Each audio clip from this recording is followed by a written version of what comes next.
Supermarket sushi, really? No. Wait, Troy, you work here? I'm never not working. Like Head & Shoulders Scalp Shield technology, up to 100% dandruff protection, even between washes. Never not working, huh? Oh, Troy, you're such a good teacher. Yeah, I know. Never not working. Never not working. Never, ever not working. Are you serious? Never not working. Dandruff protection that's never not working. Head & Shoulders Scalp Shield technology. It's never too early to plant the seed, to share the tradition, and instill a sense of pride in your HBCU with your little ones. HBCU Pride and Joy Children's Boutique helps you share your school spirit with a wide selection of adorable kids' apparel and accessories officially licensed from your favorite HBCU. Visit hbcupridejoy.com and follow us on all social media at HBCU Pride Joy on Facebook and Twitter. This is Brian Fulford. A.D. Drew and I are co-hosts of the BCSN Sports Wrap. We talk about all things related to HBCU athletics. From the games, teams, coaches, and fan interest stories, we cover it all. You can find our shows on Facebook at BCSN Sports Wrap, YouTube at MyJBN Online, and everywhere you listen to podcasts like Anchor, Spotify, Google, and Apple Podcasts. You can also find the show on the Jericho Broadcast Network's app. Make sure to download. We look forward to you joining the conversation and being a part of the show. You're looking for the latest information on Southern University sports, the Southwestern Athletic Conference, and HBCU athletics. There's only one place to go. Tune in to the Carlos Brown Show, exclusively on the Black College Sports Network.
Pleasant good morning to everyone. Welcome to another edition of the Carlos Brown Show right here on the Black College Sports Network. Yours truly here on a beautiful, and I mean a beautiful, but hot and humid day in Baton Rouge, Louisiana. Today's guest menu looks like this. Charles Edmond is back after a week off. He joins me on today's show. Also, Coach Vann Pettaway is scheduled to join us in hour number one. And maybe, just maybe, Willow Brown will be able to join us. It's commencement exercise at Fort Valley State. So he has obligations, and we understand that. So maybe he will be able to join us. Here's what's trending on the Carlos Brown Show.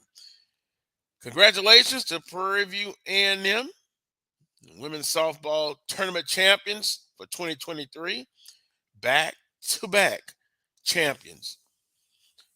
The NBA Final Four is almost complete. depending on the game tomorrow between Philadelphia 76ers and the Boston Celtics, the winner of Game 7 will make it to the Final Four of the NBA playoff season. Also, on a somber note, Vida Blue, a Louisiana native, passed away this week at the age of 73. The left-hand pitcher who a lot of people remember growing up, like yours truly here. And boy, you always try to emulate him in the backyard. Baseball, left-handed pitcher.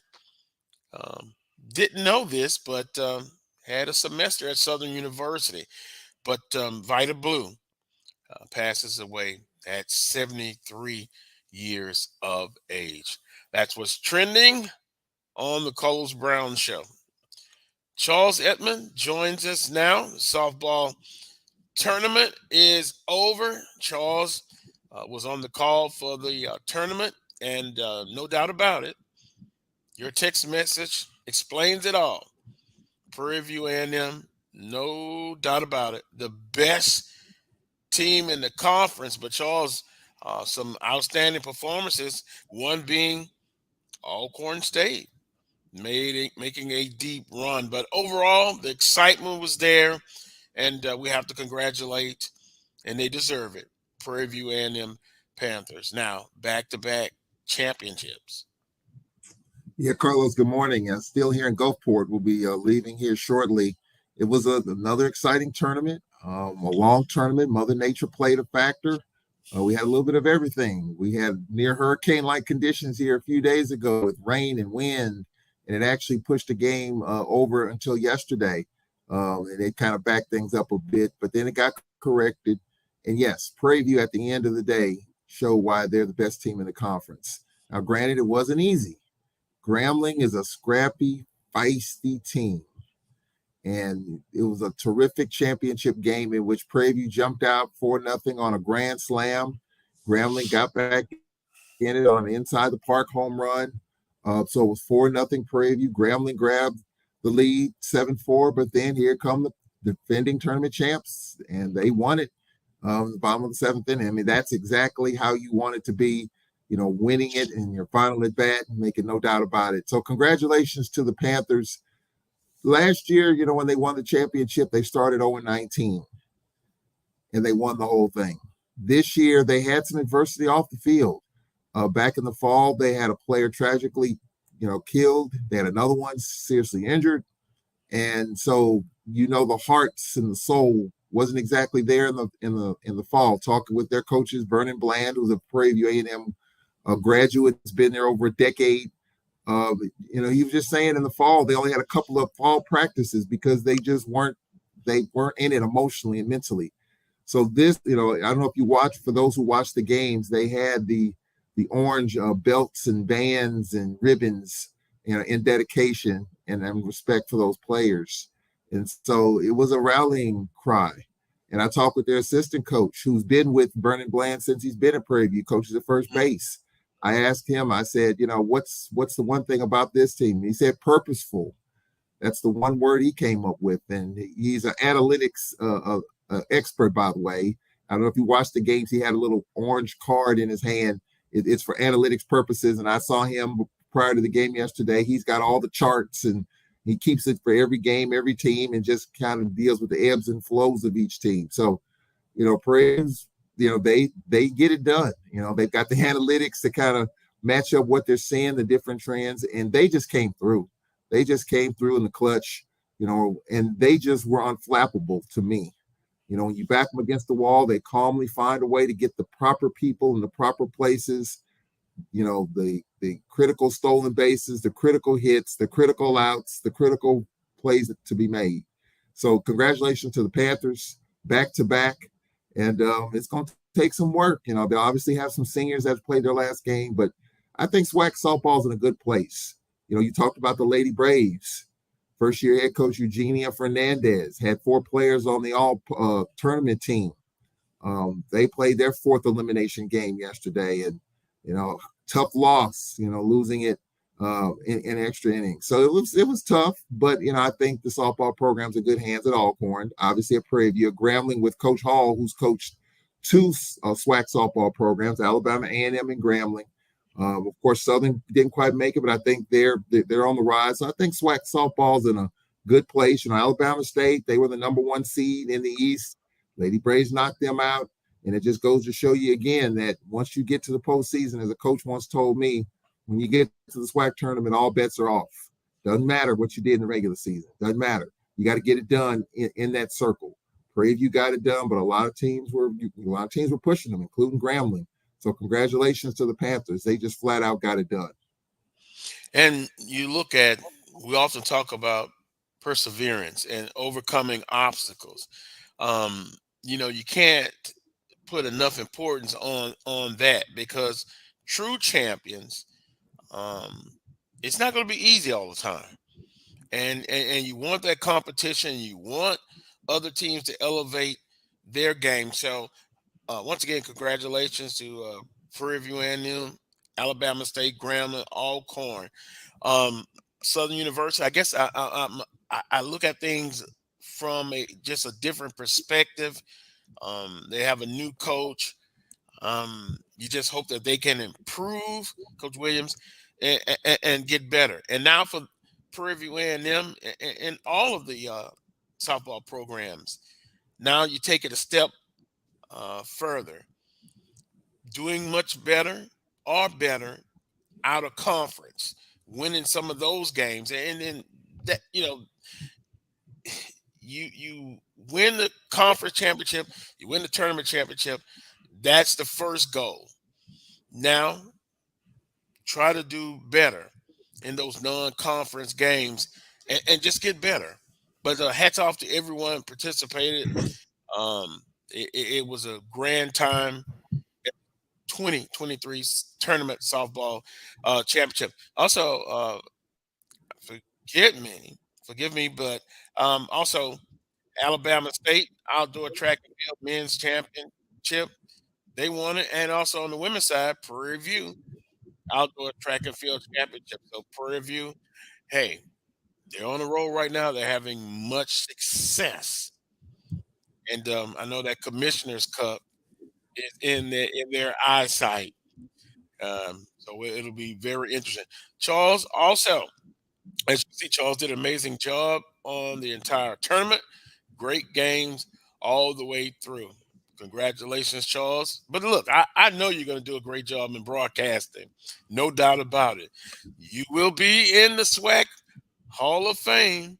I keep telling you that. And I know you're humbled about that. I understand, but that's truth.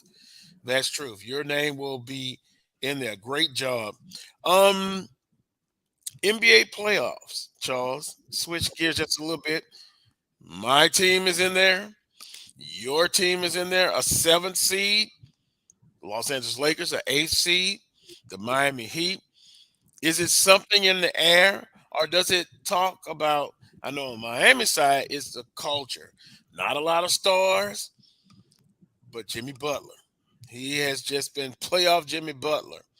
LeBron James for the Los Angeles Lakers, a 7th seed, playing game. Now they're in the Western Conference Finals. Miami Heat in the Eastern Conference Finals. Maybe we're looking at a rematch from last year. But there was a stat that's saying over the last 5 or 6 years, who has the most playoff wins and appearances in the conference? The Miami Heat. So it's still going to be tough either way.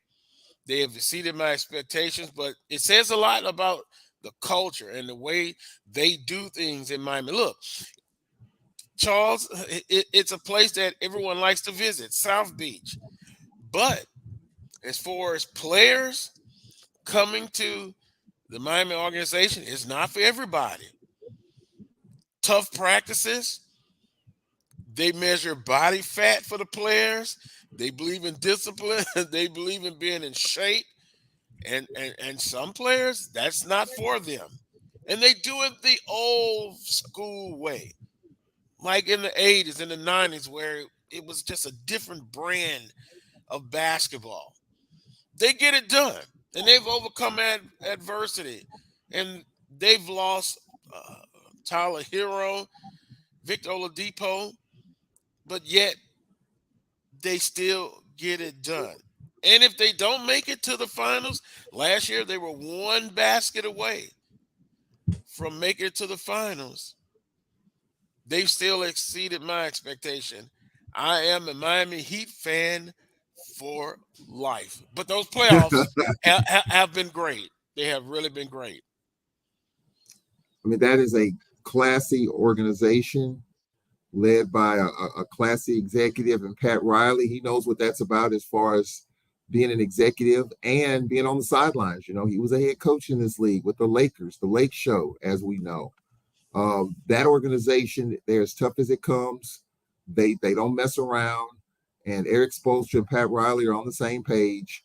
And you just have to be happy for Jimmy Butler, Jimmy Buckets. I mean, just as a player, I mean, we all know the story of how he was brought up, how he was raised, the tough upbringing. And just to see him get to this level, to see him potentially play for a championship, still got a couple more steps to go. But I'm happy for Jimmy Butler as a player and as a man, just what he's been through. And of course, he was in the finals before, but just to see him stay with it. I mean, because players move all the time. There's going to be a lot of movement in this offseason. But Jimmy Butler is very comfortable with that organization and vice versa. And he is pretty much saying, hey, I'm going to put you on my back and I'm going to take you to the promised land, wherever that might lead. So Jimmy Butler's on a roll right now. You have to be happy for him. So, you know, the Heat are definitely there, but, you know, you still got a couple more steps to go. This Boston Philly thing is back and forth. You don't know how that's going to go. You know, you thought the 76ers would wrap it up at home, and here come the Celtics. So that I think it's going to be a knockdown, drag out in Game 7.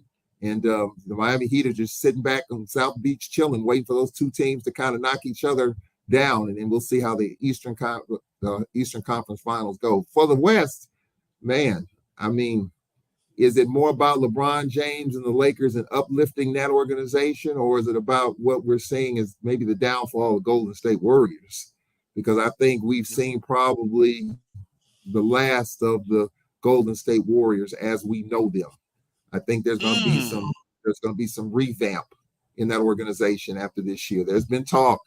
Jordan pulled Draymond Green. It started before the season started. I mean, you can't get around the punch. I mean, you can dibble and dabble around it all you want, but that sets your team back. You don't recover from something like that. The video, all of that. They were horrible on the road, and they just never really got there. So I think, you know, if you're Golden State in that front office, to keep the band together, it's going to cost you so much money in the luxury tax. Is it worth it to get this out of this team? Second round exit. And you're talking about maybe $500 million to keep that team together. It's probably not going to happen. Financially, doesn't make sense. With aging players, probably not. So the Golden State Warriors, as you knew them, probably won't exist. But you gotta tip your cap to LeBron James and the Lakers and the trades that they made to get this team in a better position. They look poised. They got young stars around LeBron. AD is showing up and showing out. So, I mean, I think, you know, Denver and LA is not the sexiest series in the world. I would have loved to see Phoenix in there, but, you know, that's a big flop. You know, we'll see what happens with the Phoenix Suns. Monty Williams, there's talk whether or not he'll be back. Ayton, we'll see if he'll be back. I mean, so that organization might get flipped over a little bit. But congratulations to LeBron James and the Lakers, all they went through. And here they are. You got the King has an opportunity in the Western Conference Finals against the Joker. We'll see. I think that it may not be the sexiest series in the world. I think it's going to be high scoring. I think, you know, Denver can score the basketball. There's no doubt about that. So if the Lakers D is not ready, that could be a long series for the Lakers. But I'm looking forward to seeing Denver and LA as well. Well, a couple of things. I don't think he gets enough credit. When he's healthy, yeah, he's had some health issues. But I'm going to be honest, Anthony Davis, the length. When they defeated Miami in the bubble, it was Anthony Davis who Miami could not contain. So, and I understand LeBron, he is who he is. You can't take nothing away from him. But from my opinion, the pieces that they did add to the team after the trade, but Anthony Davis is the one you just really, that length and that talent. He's a 7-footer, but he plays inside and out. That's who I would be worried about. Denver, the key in this series, in my humble opinion, is, to me, Denver is not known as a defensive team. The Lakers play much better defense. Can they contain the high-octane offense of Denver? Murray, outstanding player, up-and-coming star, maybe at the star brand right now. I guess that's debatable. Also, as we get ready to take a timeout here, also, Golden State, I'm going to take what you have said in the past on other situations, particularly when you talk about Southern University. I understand the luxury tax. I know financially you have to make some changes in the basketball team. But at Golden State, I don't think you blow up the team, Charles, as you would say. Don't blow it totally up. You still have a good, solid foundation. You just have to make some adjustments. I think they need a little bit more bench help. But how can you replace? You can't replace Curry. I know they're getting up in age. Also, oh boy, and his sidekick, disappointing game last night. Wow, he just didn't get it done. Phoenix, big disappointment because they didn't go further. They invested a lot, brought in KD. Monty Williams is an outstanding coach. I know someone has to take the fall, but I would not get rid of Monty Williams. Outstanding coach. But we'll get Coach Pettaway's point of view on all of this as well. We're going to take a quick timeout. Appreciate everyone watching here on the Coles Brown Show, right here on the Black College Sports Network. We'll take a timeout. We'll be right back. The Cuvée Group is a Florida-based marketing and training consulting firm. We help businesses communicate to their target audience and engage them in conversation.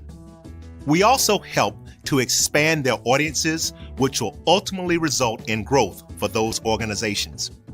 In addition to being a certified constant contact specialist, my colleagues and I are also certified in John Maxwell Leadership Principles. We use these proven principles to conduct workshops, training, and private coaching sessions for individuals and companies looking to take things to the next level. Contact us to schedule a free consultation. Issues today, don't delay, call Cuvée. This is the Dean of the College of HBCU Sports, Kenyatta Cavill of Dr. Cavill's Inside the HBCU Sports Lab with Mike Washington and Charles Bishop.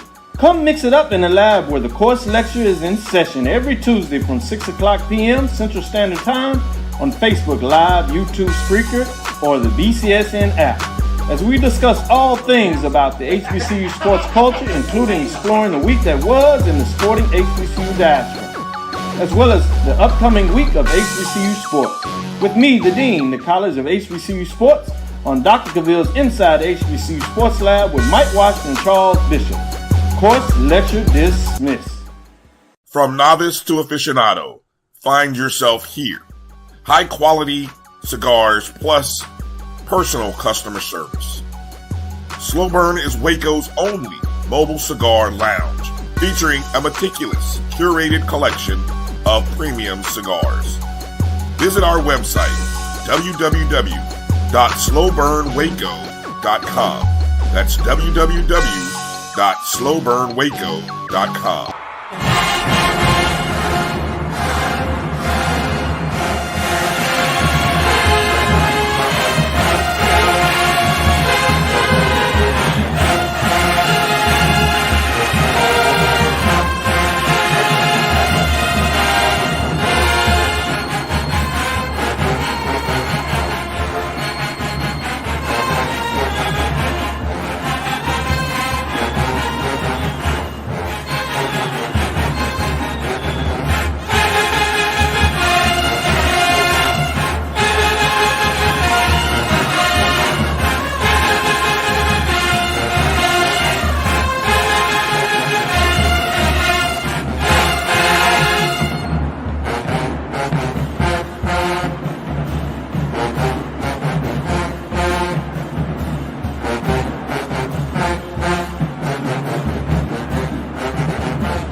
Welcome back to this week's edition of the Carlos Brown Show right here on the Black College Sports Network.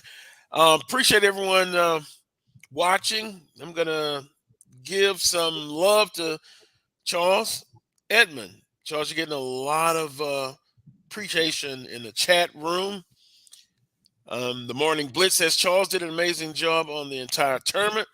Great games all the way through. Edward says Charles Edmond, excellent job with the SWAC softball tournament. I was proud of the Lady Braves fight. Your Grambling Tigers kept them out of the championship. G Boom says, I'll agree with that. Carlos, Charles does an admirable job. Yes, sir. Definitely does. Joseph says, good job with the SWAC softball tournament broadcasting, Charles. You are a warrior and a legend. I told you, Charles. I'm telling you, you're going to be in there. You're just being humbled. I understand. Going in the chat room again. Edwin, I love him a death for Southern Night. He says Draymond to the Lakers, somewhere in the East or retirement. Boy, he actually could fit in Miami, but I don't know. I don't know if I would see it. Not at Miami, but in the East. No retirement. Draymond to the Lakers or somewhere in the East. Oh, my goodness, Charles. To the Lakers? Well, I tell you what, you hear some scuttlebutt, and you've heard this. Well, I've read this over the last month or so, by some NBA insiders that are kind of projecting where things are going to go in the offseason. And there have been several little nuggets out there that, well, first of all, I don't think Draymond Green's going to be with the Warriors next year anyway, but the Lakers would be a heck of a stop for him. I don't know if you all read the story about it. When LeBron James broke the scoring record, Draymond Green wanted to be in attendance at the game, and Steve Kerr shut it down. They were in the middle of the season. They were struggling a little bit. I mean, that was a kind of a crazy time of year for them. And so, I mean, there's a little bromance there, I think, between Draymond and LeBron, quiet as it's kept. And so that I don't think he's going east. I think the Lakers could be a possible destination. Keep your eye on that, because that has been talked about in NBA circles here over the last several weeks. I almost could see him with the New Orleans Pelicans. What he would add to that team, some toughness. Oh yeah. Well, I understand why you would love to see him at the Lakers, Charles. Wink, wink. Speaking of that, Edwin says, and here's what caught my attention. Anthony Davis is a great talent. I agree. But he is wet tissue. Oh, my goodness. You never know when he will be out and for how long. Edward, you're being a bit tough on AD. But you know what? Valid point, Edwin. He has had, some injury issues. And then they were making fun of the other night. He got an elbow and they took him out on the wheelchair. But you know what? I'm not going to laugh about that, because I'm a Miami Heat fan. I remember when in Houston, Dwayne Wade got hurt, and how they ridiculed him. They brought him out on the wheelchair. Yeah. So Edwin, valid point. He has had some issues, but when he has not had those issues, you cannot account for that length. I'm telling you, if he can continue to give some effort, and he's been a bit inconsistent, but if when he's on his A game, he gives the Lakers a much better shot. Now, I don't know if I'm ready for a prediction with Denver and the Lakers, but number 1 seed against number 7 seed. In the East, it'll be the 8th seed against possibly the 1st seed. And I think Boston's going to be very tough in a Game 7. It reminds me of last year. They were down 3-2. They won 2 games in a row. And Philly had them on the ropes. Those 6 games are those games that you clinch, they are typically very hard to do. Miami over the Knicks last night, it was tough, 96-92. But once again, the toughness carries the Miami Heat. And again, they're not star-laden team. but they're just tough. And if you're going to defeat Miami, it can be done, but you're going to know you've been in a battle. Yeah. You really going to know. I agree with you on that. You know, you have to take a look at Miami and just you really have to give them the thumbs up. You have to give them the edge. You know, Boston and Philly are grinding it out. Of course, Boston was in the finals last year. If Boston wins, I would give them a slight edge over Miami. If Philadelphia wins, I'd give Miami the edge. I think playoff experience at this level, at this point, you're down to the finals. It's like Denver and LA. I love the way the Nuggets play, and you talked about the lack of defense. But the Lakers have that championship experience with LeBron and AD. I would give the Lakers the edge.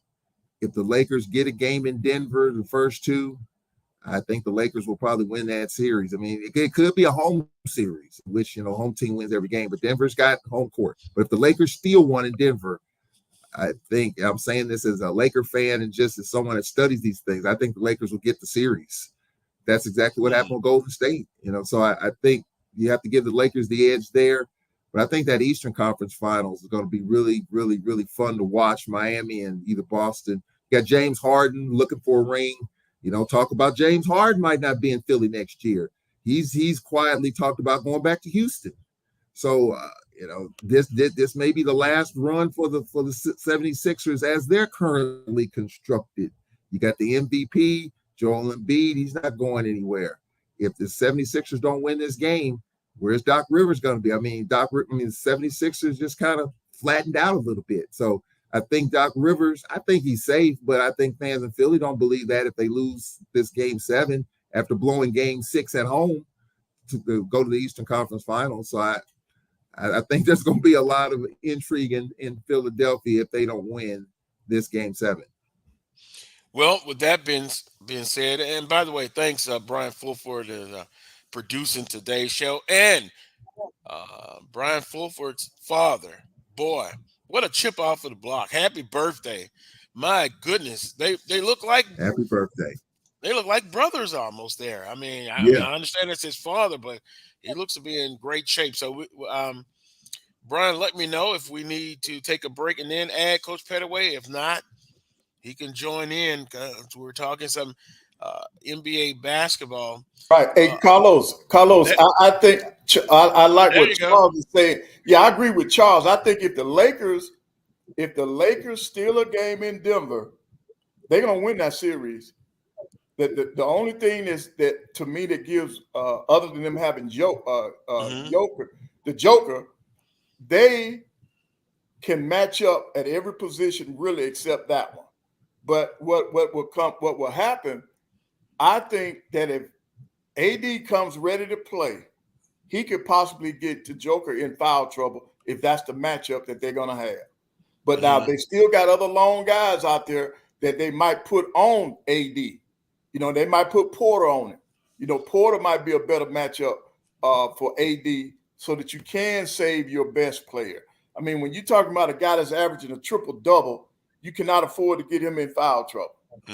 But for the Lakers, not only does AD have to have a good game, I still think some of the others have to play well, Charles, in order for the Lakers to win.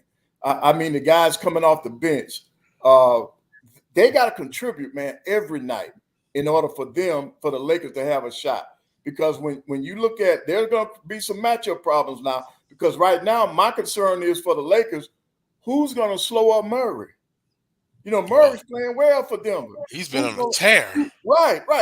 Who on the Lakers team is going to slow him up? You got some guys that have the athletic ability, but mentally, will they stay on the court? You got people that could stay with him in terms of his skills on the defensive end, but mentally, are they ready for a long series? Are they ready for a conference championship? You know, like LeBron said the other day, the biggest hurdle they got to overcome, they got people on that team that's never been where they are right now. So they don't know the pressure. They don't know correct. They don't know what it takes to win. And then, like, you take the game last night. If Schroeder is playing so well, why would you allow yourself to be in a situation where you get thrown out of the game. You see, you can't have stuff like that. That's a mental error. That's a mental error. He already knew he had one foul.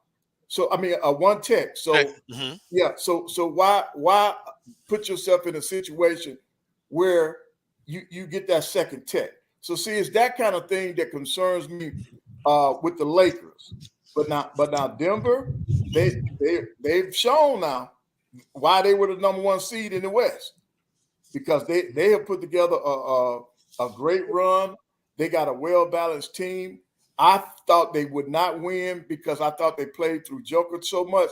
But if you think about it now, when you look at the games, they didn't do that as much. They didn't play through him. You know, they went to other options first. Then he ended up with the basketball, and they made plays for each other. You know, there were a lot of assists made in that series that they just concluded with Phoenix. And I just think Phoenix, they just fell on their face. They fell flat on their face. They don't have enough people pulling together. And I think it starts with DeAndre in the middle. Adrian, he did not play up to his capabilities. I still think Hills goes back to his contract dispute. I don't think he's ever mentally. I don't think he's ever overcome that. And to me, it showed a lot during the season and particularly in the playoffs. Now, I don't think many of us would have guessed that Kevin Durant and Booker would have two back-to-back subpar games. You know, we were expecting them to be these two superstars on the team. So what this goes to show you, you can have two great players, but if the other people aren't making contributions, you're not going to be successful. And I think that's what happened in Phoenix's case. Now, when you look at the East, I think the 76ers blew it. They blew it by not winning the biggest game of the year on their home court. I think they got talent, but I just don't think they're going to have the right mindset to go into Boston and beat Boston. Because if Boston, if Marcus Smart has anything to do with it, he's not going to allow that team to lose. I don't think he's going to do it. Now, Jason Tatum, he's been in a slump. That worries me a little bit. And the only hope to me that the 76ers have is if Joe Embiid decides to play from the free throw line down. If he plays from the free throw line down, Philadelphia has a chance to win that basketball game. But if he stands out there on the perimeter wanting to be a stretch forward, they're not going to win. They're not going to win. Coach Pettaway, I agree. He needs to get his – whose decision is that? Is that Doc Rivers, or is it because he's the superstar Joe Embiid?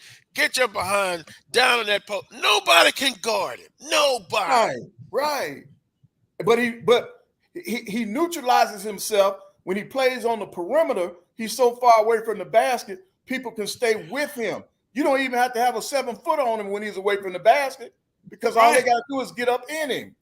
So to me, if he were to play from free throw line down, 76ers can go in there and win that game, because they do not have anybody that can stop him.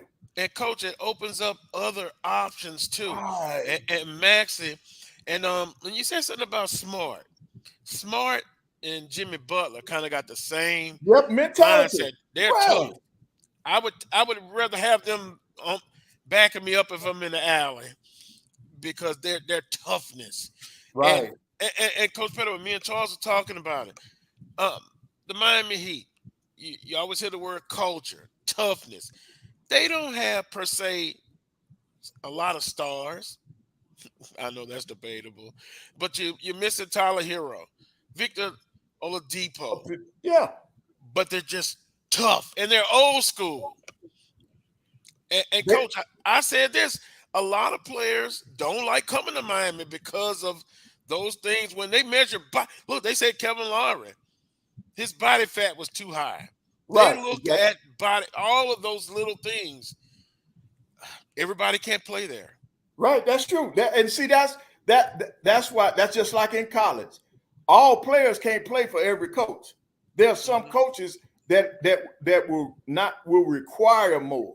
You know, that's just like in the recruiting process. They'll they'll tell the recruit, well, you know, your high school coach wanted you to do so and so on the court. Well, if you come to Alabama A&M, Coach Pettaway is going to expect that to be done on the floor. See, there's a big difference. There's a big difference. And Miami has built that culture to where if you come in there, there are certain things that you better be ready for. One of them is to be tough. One of them is to be unselfish. See, Larry has changed his game since he's been there. Not only has he changed his body, he's changed his mentality. Now, he comes in with that second group. Man, he got them on fire. They play better than the first group sometimes because that's the way they built that team, next man up. That's why they're down two of their better players. And here they are in the conference, Eastern Conference Championship because of the culture that's been established there that, hey, you don't come here to sit. You don't come here if you don't want to work. If you don't want to put the work in, Miami's not the place for you. Yeah, socially, this is the place, the beach and the warm weather. But if you come here to play basketball, this team, the Heat, is first. And our concept, our culture is not going to change. You got to adjust to our culture. We're not going to change our culture for you. And from Pat Riley now to Strokes, that's the way they do it. That's why they're winning. Defense is the reason why they're winning. That toughness, that attitude, that don't give up attitude, man, that's great. That is great. And that's why they're playing for Eastern Conference Championship. I think one of the biggest pickups, Carlos, when the Heat acquired Kevin Love, that was a huge experience pickup. Playoff experience, championship experience. And he's, I mean, he can be a scorer, rebound. But how many charges has he taken this year? That man can outlet. Defensively, he's really good. Defensively, I think he's changed his game to where, I mean, he can score, but I think all the charges he's taken, I mean, he hits the deck a ton every night. And so that's that toughness. Because I was kind of wondering about his toughness when he was in Cleveland. But hey, you better have that, coming to Miami, and he definitely has done that. And then Kyle Lowry, too. When he was with the Wizards, I was just wondering, would he just fade away? Because you just didn't see, when he was in Toronto, I thought that was a better fit. Then when he went to the Wizards, just didn't see it. And then getting to Miami, like he's got to elevate his game. He's got to do something different. And man, has he adapted and adjusted his game to fit that culture. So just a couple of pieces to surround Jimmy Butler with. You talked about Hero and others, but those are veteran players that you have to have with the championship pedigree. And so, Kevin Love definitely has that. Kyle Lowry's kind of fit into that role. So Miami has all the pieces that you need when healthy to give any team a challenge. And right now they're on a roll. Right. And then those two people you just named, Lowry and Love, they start their transition. They're the ones that get it out. Lowry, he doesn't have the quickness, but he advances the basketball. He passes it up the floor. Kevin Love can get a rebound on one end and put that outlet pass on the block on the other end. That no one has done what he's doing in the NBA since Wes Unseld. I was just about to say that name, Wes Unseld. That when you got that, man, that means that when you miss a shot, or even if you make a basket, he can still get you a transition basket because of the way he takes the ball out and the way he outlets the basketball. That's very important. Easy baskets. A couple of things before we get another time out in.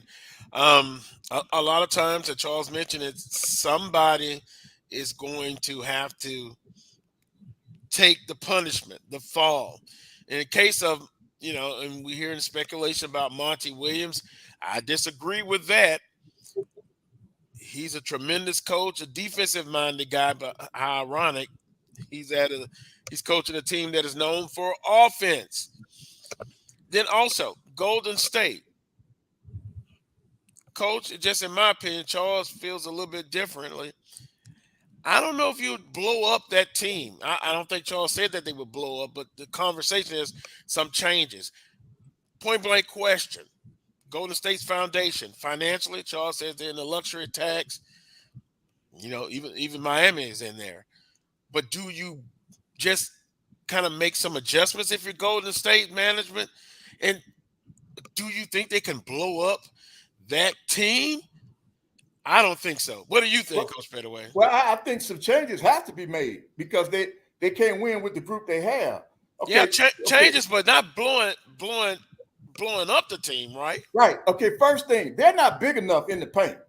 They got to get big in the paint, man. Right, they went small last night, and it was a disaster. Right, that's what I'm saying. So, when they drafted Wiseman, I thought he was going to be the answer. I'm going to be honest. I think they gave up on him too quick.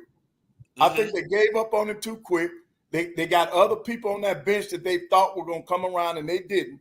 But right now, I don't think they play together. I don't think that group – you got to make some changes because that group did not gel this year. And I would start, number one, with Poole. I think Poole needs to go. In the middle, I think they got to look at that. I don't think they got what they just don't have what they need. Now, will they get rid of Draymond? The rumor is they might move Draymond. Draymond might have to get out of there. That's what y'all stated. They think that right. Because when you go back to the beginning of the season, when you had that dust up between he and Poole, I think now they need to move both of them.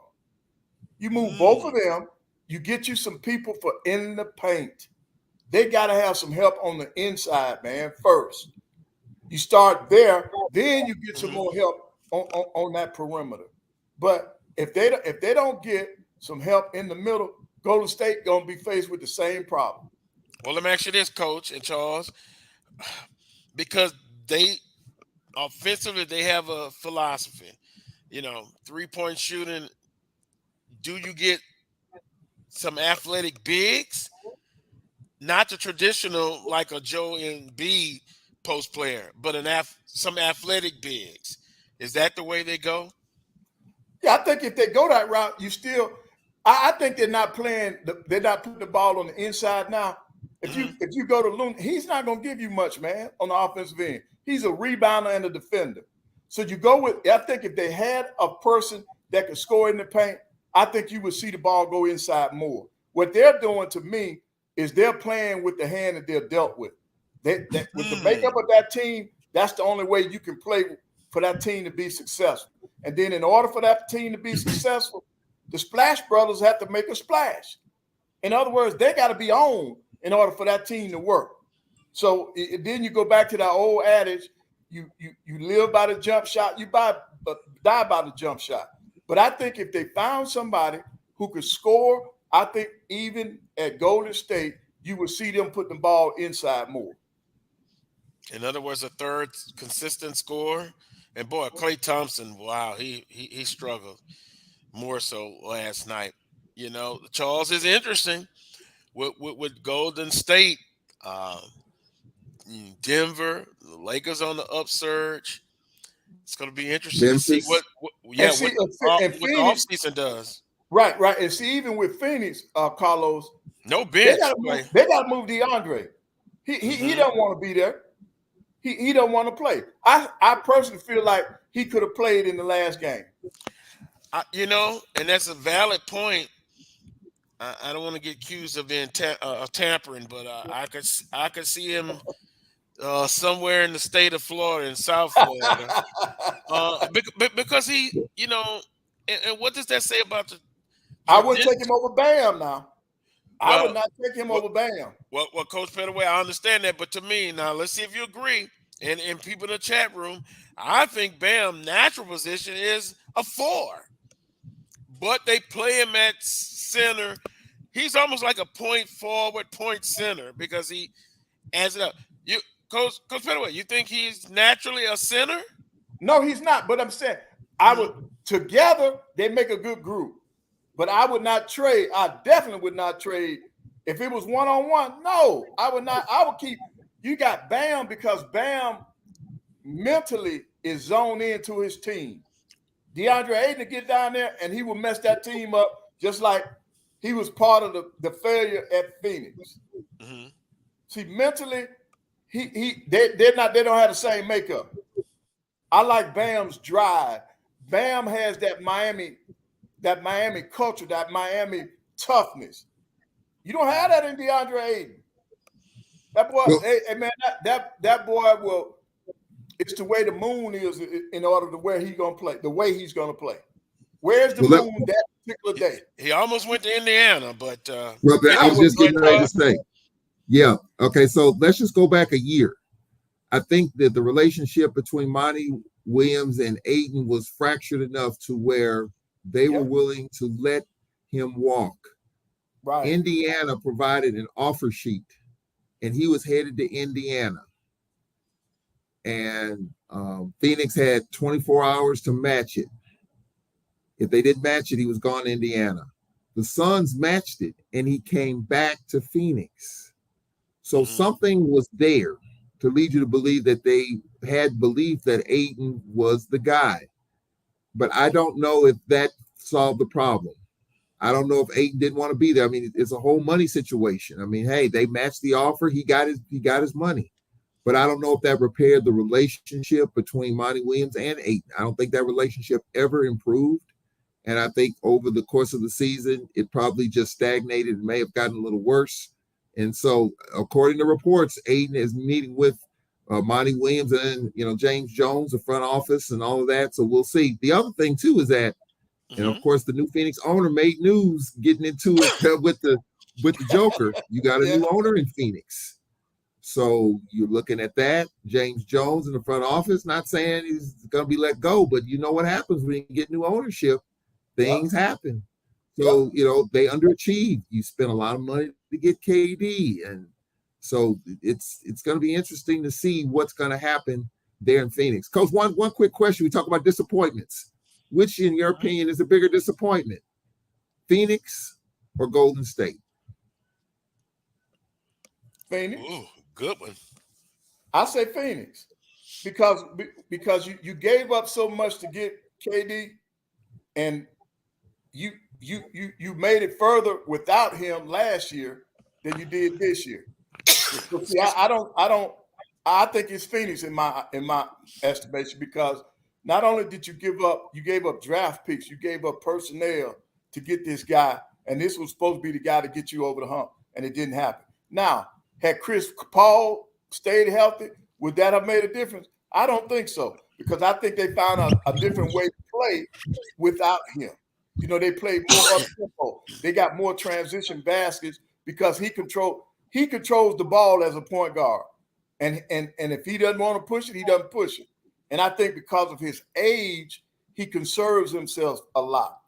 And so they found out that when he's not in the game, they can go up tempo. And I think that's what helped them in this series for the games that they did win. But right now, I would say Phoenix is a bigger disappointment than Golden State.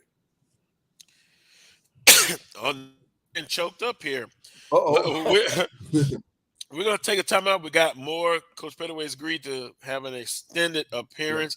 Got some Southern University basketball information for you. Coach, I want you to look at some of the footage of some of the players and bring in your basketball knowledge. One thing I can see so far was trending with Coach Joseph is that he loves the big guards. And it appears that these guards can combos. Can play point guard or shooting guard. We got a couple of 6'5" guys. Got a 6'7" guy who's been all over the landscape. One signed with Georgetown, played at UAB, played at LSU. Now Southern has him now.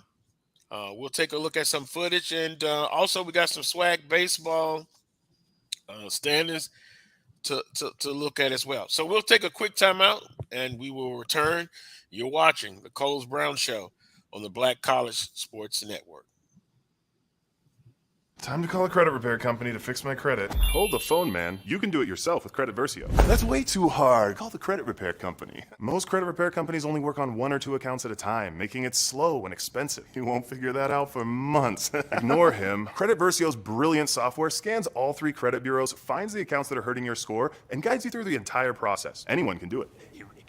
Let's fast forward and see the results. Wow, I fixed my own credit and saved hundreds. You can do this. Visit creditversio.com. T. Madden and Associates is a sophisticated and experienced law firm located in your neighborhood. We're turning injury to cash. T. Madden and Associates obtained almost $2 million for my injury. They turned my injury to cash. Now, we can't guarantee how much your injury is worth, but we've recovered millions for our clients. Call T. Madden and Associates at 833-PAID-123. That's 833-PAID-123. Since 2002, Empowerment Resources, Inc., a nonprofit organization, has empowered more than 1,500 youth and adults in Duval and surrounding counties. Through its programs, Journey into Womanhood, Girls Mentoring, Life Skills for Teens, and Parenting Education Coaching. To get involved with programs, volunteer, or donate, visit www.empowermentresourcesinc.org. Follow us on social media, facebook.com/empowerment.resources and instagram.com/empowermentjax. Thank you guys for what you do for HBCU athletics. This is a fantastic avenue for all of us. This is our ESPN, so we love what you guys do. Brian, AD, Roy, all you guys at BCSN. We really appreciate what it is that you guys do for us.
Boy, I tell you what, the clarinet players are next to the tubas and the trumpets and the e-horns right behind them. My goodness, how can you got to be focused, I guess, to but Carlos, it give you chill bumps, man. When I hear songs like that reminds me of the good old days. Because if you at home and your band is playing that, guess what? You're doing well. You're doing well on the basketball court. Even though that was a football setting, when they play that song, that means that we are doing well. And as a coach, yeah, I'm in there in X's and O's, but I also want to make sure that crowd will help keep these kids energized. And that's why, to me, the band is still a part of it. And I've always believed in that, man. It's more to it to winning than just a team on the floor. It's a total cooperation of everybody. Everybody has to be on board in order to have a successful team and program. And speaking of that, I'm looking in the chat room, and yeah, Adrian Crook. I can still hear my pops listening to the band, and let's see what the rest of it says. On the phone calling. On the phone calling in, and you know what?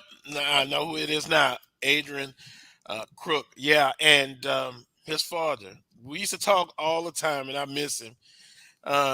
We used to call him Crook, Frederick Crook, and a band connoisseur himself, and loved Southern University. Rest in peace.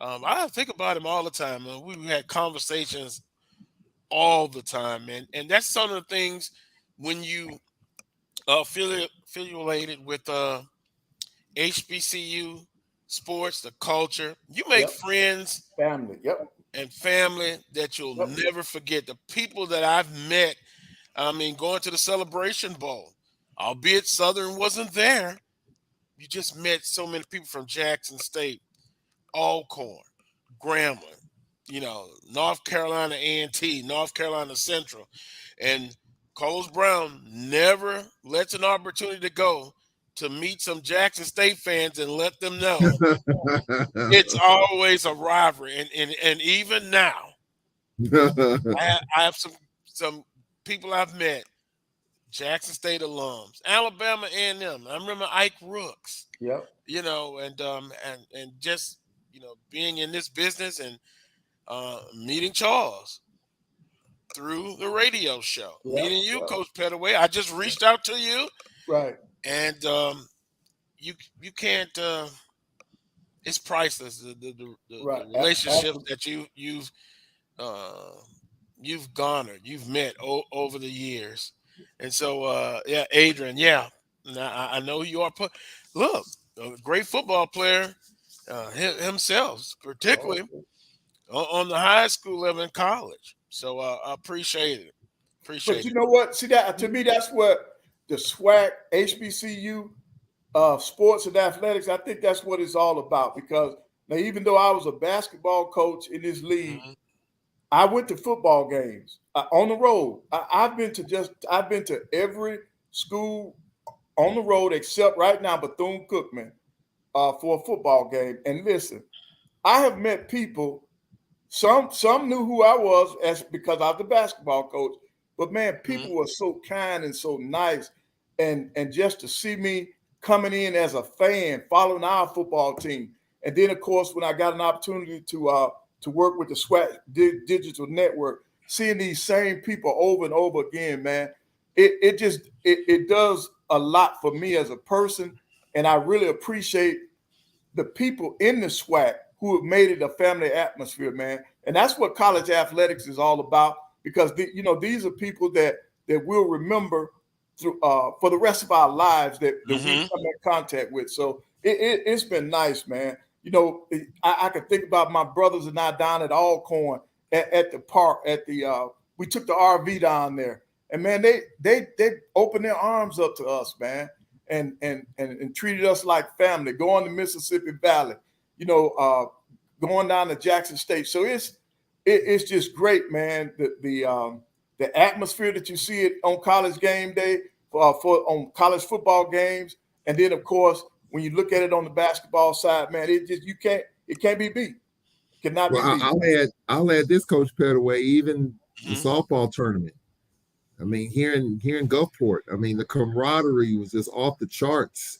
I mean, just meeting people that you follow on social media and vice versa, just the camaraderie, the atmosphere. The SWAC makes it happen.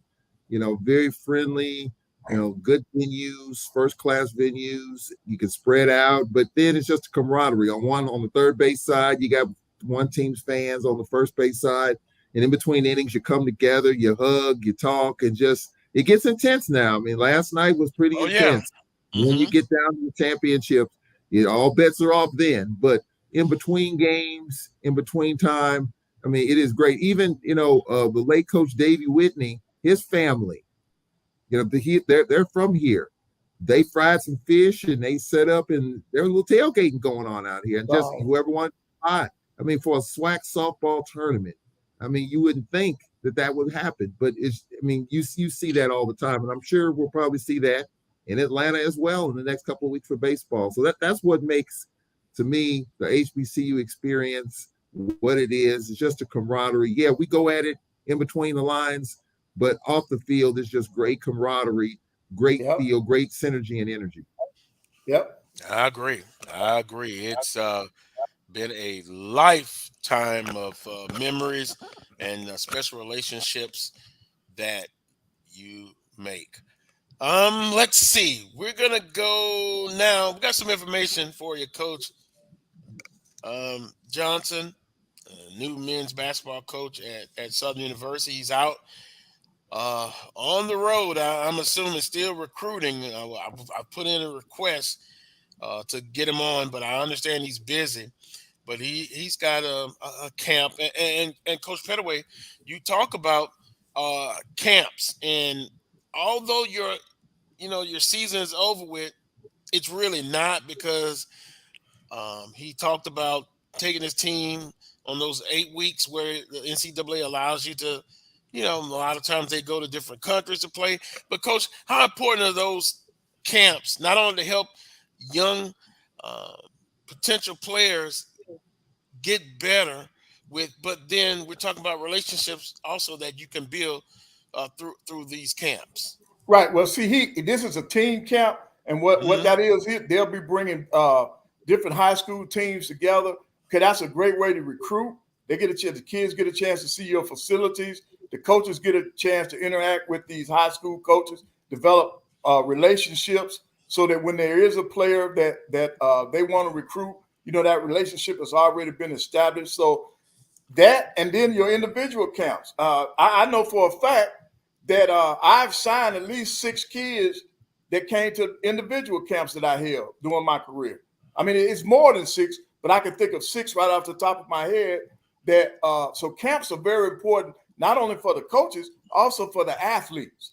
So, I was able to identify kids at an early age because now I didn't do team camps. I always did individual camps. I had 2 individual camps every summer, and we were able to identify kids, keep up with them, track them, seeing those parents when they come pick them up. You see them at a young age. The parents remember that. They remember how nice and gracious you were.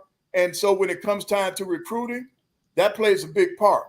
And so that's why we were very successful at signing young men who had attended camps on our campus. And so Coach Johnson is doing it the right way.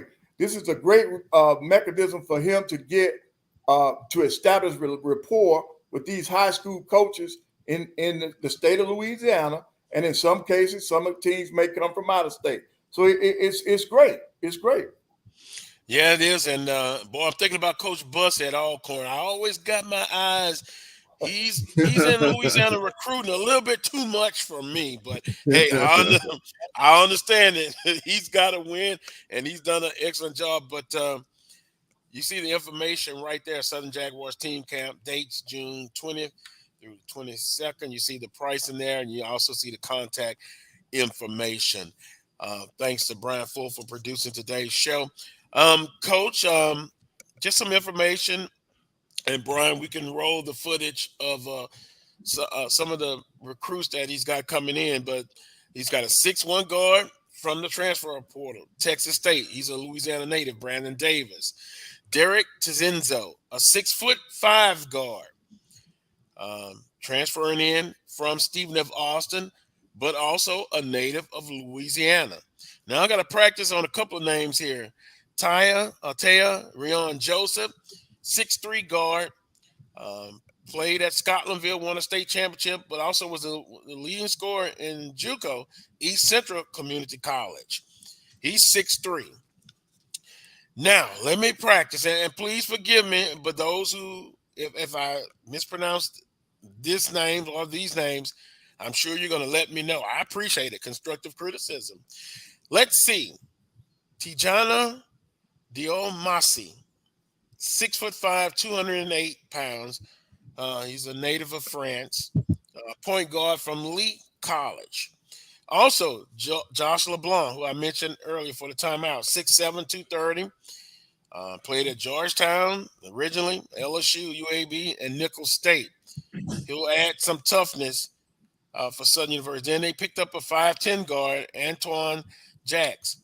Played at FDU, finished at Indian River Community College. So those are some of the players that he's gotten in. And then, Brian, if you can roll footage. And I'm missing one player.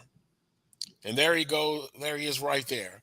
He's a 6'8" guy playing in Mississippi. But, Coach, he's 6'8", and they got him listed as a shooting guard and a small forward. After you kind of look at this, give me your perspective, Coach Pettaway. Well, he seems to have a nice touch from the perimeter, but he's also shown in the highlights that he can go inside and be productive. That was a nice catch on the run and then a finish at the basket, and seems to have pretty decent hands. And even though these are highlights, they're showing his best plays, but you can see that he does have a skill set. He stepped out on that three, so that means that he's probably going to open the floor up but at the same time, he'll be able to put this guy down in the paint. So he's signed 6'7", 6'8", 6'5", 6'5", 6'3", 6'1", and a 5'10". So that means that if he's not going to get any bigger, if he's not going to bring in any bigs, he's going to probably have to spread it out a little bit and try to play up tempo and get down the floor, because it looks like he's not going to be very big unless he's keeping some of those kids that were already on campus. But there's still time for them to sign somebody. Now, out of the group that you named, the 6'7" kid would be the only one that I would have me as a coach, I would have reservations. He's been to too many schools. I mean, I would have some apprehensions. That's what I'm saying. So, Right. But because I have not looked into the kid's background, that's as far as I'm going to go with that. But you definitely have to do your homework. You make sure that when a kid is transferring that much, you got to make sure that he's not getting in trouble. Is his transfers because of family issues? What's the reason why you've moved so many times? That's just like a person. I would never hire a coach that has been to a lot of different schools, because if that coach is being uprooted a lot, I'm not sure if I would want him on my staff, because he's not showing a commitment that I normally look for. And then if you look back over the history of the coaches that have coached with me, they've stayed with me for longer periods of time. And then you try to look for the same thing in your players. But I do not know this kid, so I don't have anything about his background. But it seems like coach is putting together a pretty good squad, and he seems like he'll probably end up playing some up-tempo basketball. And I know the Jaguar Nation will love that, because that's what you guys are used to. Well, playing with pace. And Coach Pettaway, that is a valid point, because Georgetown, we're talking about LeBlanc, LSU, right, UAPB, and Nicholls State. So yeah, that is a valid point, and we'll see as far as and I actually remember him from playing at LSU. But there's the thing too, Carlos. A big body. He's a kind of a wide body. And I guess Coach Pettaway, in this conference, you don't have, and correct me if I'm wrong, you don't have a lot of bigs, but a bigs in this conference is considered what, height-wise to you? 6'9" and above. Yeah. We have, Charles and Coach Pettaway, do we have a lot of? We have some, but it's not like the conference dominated with those type of athletes. No. There is no big that dominated the conference. We haven't had one in quite a few years. But what I'm saying, you can tell that what he's doing, he's gearing his squad to what the conference has been doing over the years. You take Texas Southern. Yeah, they've always been 6'10", 6'9", like that. But Texas Southern and Grambling are the only teams that have really gone out and gotten these big kids. You count A&M in there this year because they had the 7-footer, 6'10", 6'9". But you're right. And then here's the other thing. I guarantee you, coach or somebody on his staff already had a prior relationship with this kid. I guarantee you. Somebody knows him over the years, so they know more about it. So us on the outside looking in, we don't know all the particulars. But I was just telling you that as a coach, right. I understand. Before I take a kid that has transferred that much, I would have to look deep into his background to make sure that he's transferring for the right reasons. Because in this day and time, you cannot afford as a coach to bring a bad seed on your campus. And guess what, Coach? And I forgot to mention this. He's a native of Baton Rouge and played at Madison Prep. So with that being said, coming home. And it seems like to me, and we played a piece of footage of Coach. He did talk about the big guards, and I'm counting 3 or 4 big guards on here. Yeah. And so it'll be interesting to see how it all works out as far as, and I'm still trying to get him on. Boy, he's a slippery rascal. Oh, I can't. But I understand. But I understand he's busy. But I'm not going to give up. I'm still going to. I'm going to get him on. Yeah, I'm going to get him on. But that's interesting with as far Well, Carlos, as basketball recruiting. Go ahead. Go ahead, Charles. Well, for me, Carlos, when he was hired, the one thing that I was interested in seeing is, was he going to get players from Louisiana? Of course, being an assistant at Tulane, you just make the assumption that that's going to be the case once he got his hands on it. And that's exactly what has happened. And that'll get the fan base excited. You got a local product there in Baton Rouge. That's going to get the fans even more excited. That's going to put some fans in the seats. So that's an external component of it. Then if there's talent there, you build that. I think that will, again, I think you have a top 4, top 5 program, and you got to bring talent in there to keep it right where it is or elevate. And I think from what we're seeing, looking at some of the footage, you have some very athletic guys that you recruited, guys that can get downhill. I hear Landon Bussey talk about it every interview. I want guys that can be aggressive, that can get downhill, get to the rack, get to the cup. And so you've got that. At least you have that as far as the recruiting is concerned. So it's just a matter of gelling and making all the pieces fit.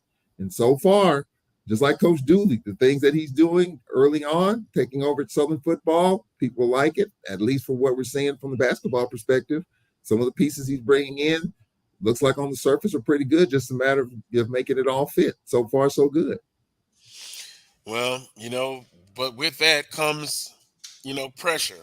Now, and I know coaches don't listen to Coach Pettaway, the pressure, but man, it has been interesting. Speaking of that, last week we had a picture of Clinton McDowell, a commitment, 6'4", 220-pound quarterback. It's funny how in a week's time things can change. He's visiting Montana, and then last night put out, he's decommitting from Southern University. Now, I mentioned last week, and I think I have the notes here. You say he committed to Southern? He committed, but again, commitment, it just means that he hadn't signed yet. Yeah. But now he decommitted this past week. Actually, last night. And Clinton McDowell. Now, Southern, and just here's my theory. Michael Bowens was offered. He's a kid from Oklahoma in the transfer portal. Very interested in coming to take a visit to Southern University. I'm thinking when that happened, maybe Clinton McDowell was like, you know what? 1, 2, 3, 4, 5, 6 could be 7 potential quarterbacks on the roster. Now, just my theory. Now, he was like, you know what? I'm going to decommit and keep my options open. So last year was the big thing where many Southern fans, and some are still hot as fish grease to this day. I've gotten past it. I've moved on. That was last year. But how the quarterback situation was handled. But now you have some Southernites, and I say some, you're damn if you do, you're damn if you don't. You didn't have enough. Well, I won't say you didn't have enough, but the decision last year about playing the quarterback. Now, this year, you had some that says, wait a minute, you got too many on the roster. So, hell, Coach Pettaway, what do you do? Well, you brought Coach Totten in there, let him do his job. Bingo. Right. You got one of the great football minds in the SWAC, Ian as your quarterback coach. Let him do his job. Give him a room full of quarterbacks so he can make sure that he puts the right one on the field. And because of the game of football, you got to have more than one. You got to have 2 or 3, because when somebody goes down, next man up. And this is the way I look at that quarterback room. If they got 7, all 7 may not remain as quarterbacks. They may have to change positions. That happens all over the country. Or not there. It's transfer portal. Right. Well, yeah, the transfer portal is taken away now from where a kid comes in at one position and then he changes position. Now they say, well, no, if I want to stay in this, all I got to do is jump in the portal because they've made it so easy for me. Yeah. I don't like the way you talking to me, so I'm going to leave. You don't, And see that's where to me I think the portal is really hurting, because how are you going to prepare these kids for life? Everything's not going to be easy in life. Everything is not going to go their way in life. So when they face a crisis in life, are they going to just give up? Are they just going to change? You out there on your new job, and because things aren't going your way, you're going to leave your job? See, that's to me, the portal is giving them an out that I think should not be there. Yeah, give them an opportunity to transfer, but it should only be for a couple of reasons.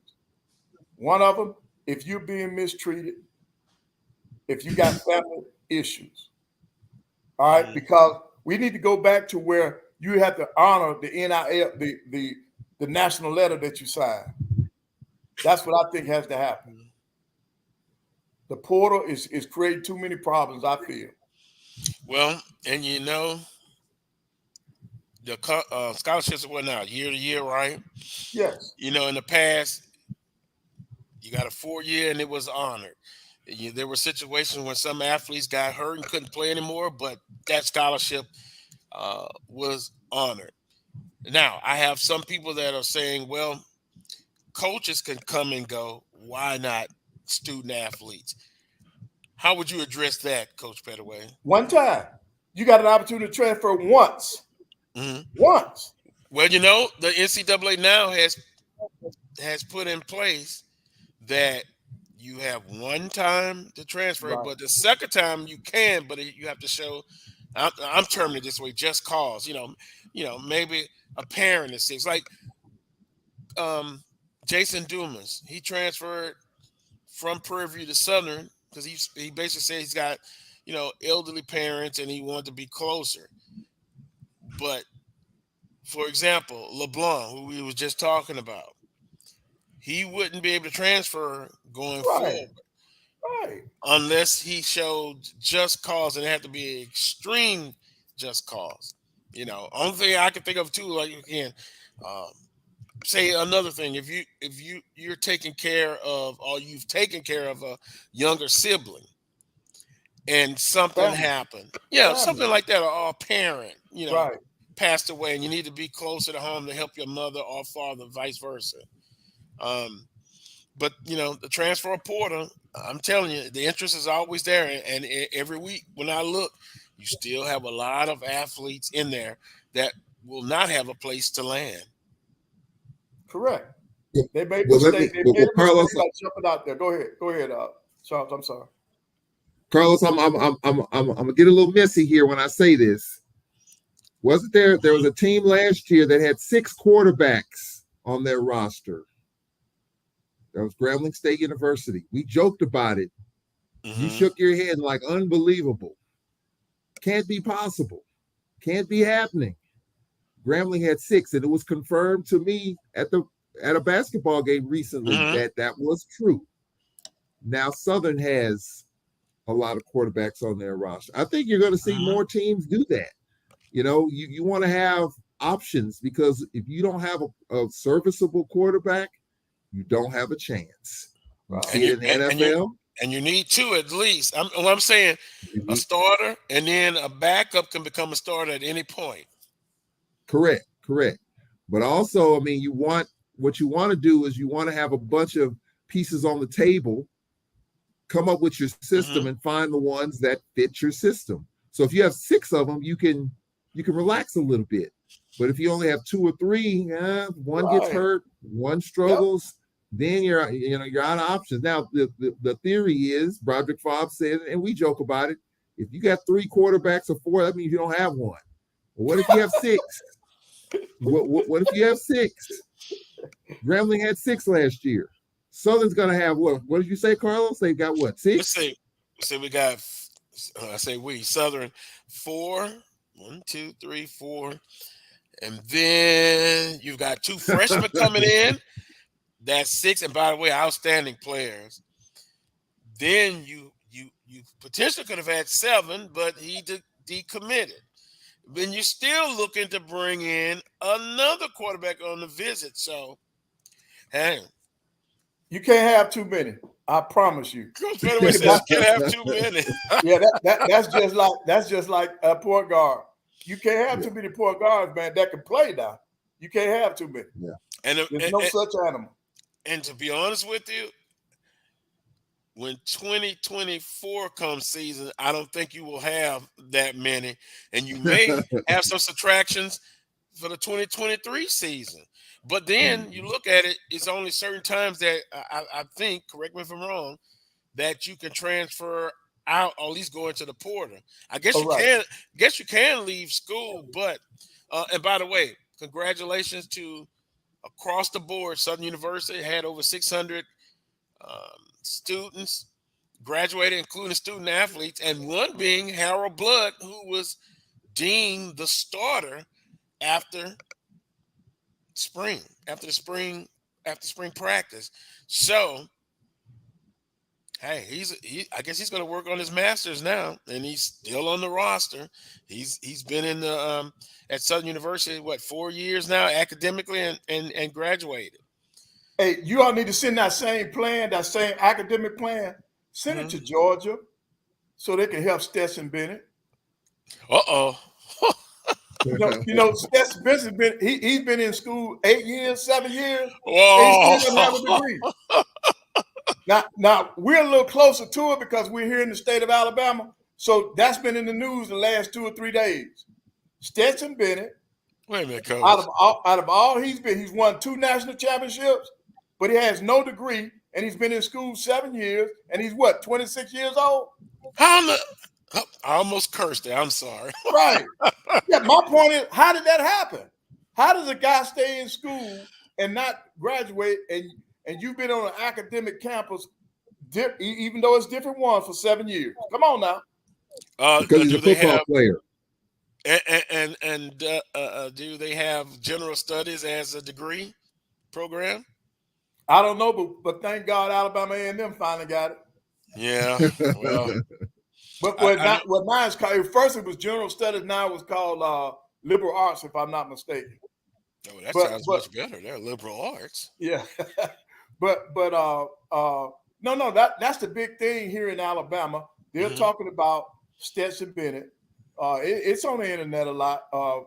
They're saying that, Georgia athletic department announced their graduates who graduated in May, and people were shocked that he's not even on this list. Wow. And he's been in school all this time.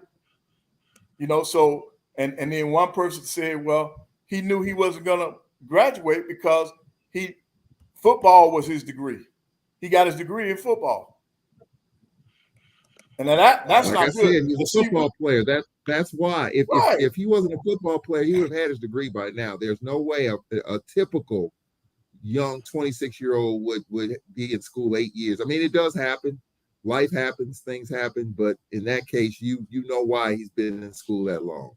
But if you go to school for 7 to 8 years, you ought to be a doggone doctor, a medical doctor or something. Come on, man, not even have a degree.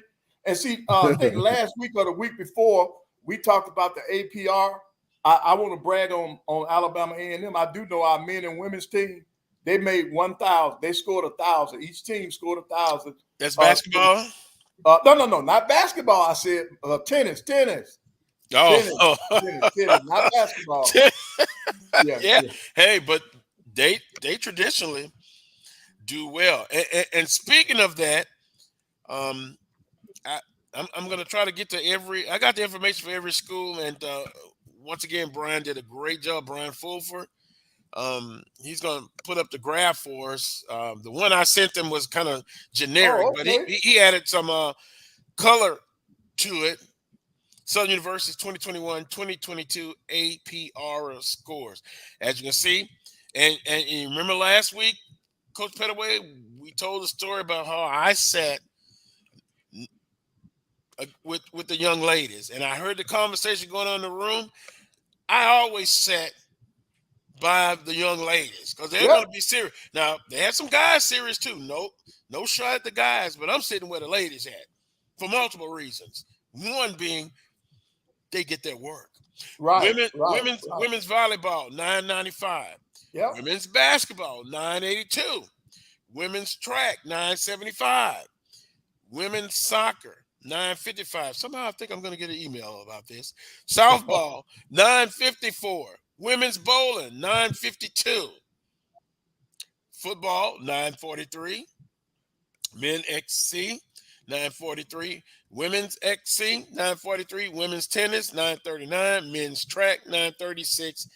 Baseball, $9.34. Men's basketball, $9.34. Now, I had a person email me and said but everyone passed. $9.30 is the benchmark or the minimum mark, but they were a little concerned with baseball at $9.34, 4 points over. And basketball. Men's basketball. But men's this on the track. 13 sports. Don't y'all have more than 13 sports? Well, they're adding golf and women's tennis, of course, and then men's tennis. But yeah, it could be some improvement. But you see the pattern on the women's sports. They typically have better scores than the men's sports program. That's just the way it is. But every top 5 or 6 scores are from women's sports. Yeah. So hey, football, basketball, and baseball. You kind of look at, we kind of look at those. Those are the sports programs that people talk about the most. But we got to give credit where credit is due. They got the scores. Can there be improvement? Yes. For some of the sports programs, but women's volleyball 5 points away from 1,000. Yeah, women's basketball right there. Women's track, women's soccer. So just kind of want to put that up for everyone to look at. See, if I'm not mistaken as well, some of the other programs at the other schools in the conference, I don't know which sports. I read about it recently. There's some programs within this conference that have 1,000 APR. Mm-hmm. That's some good news. So I think that's what I'm saying, and that's good news. That's what we need to be getting out, Charles. They're quick. They're quick to put us on Front Street when somebody falls below the APR. But these schools that consistently make these thousands, we don't hear much about that. Right.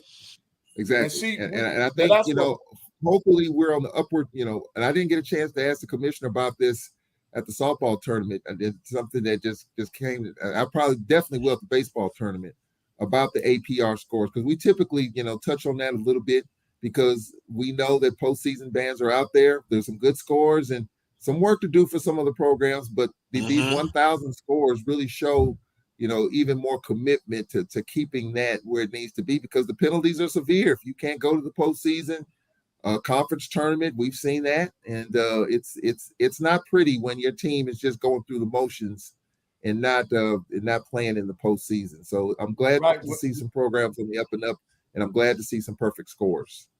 Right, because now one of the reasons why a kid can transfer, if your school is on probation, you can transfer without penalty. Mm-hmm.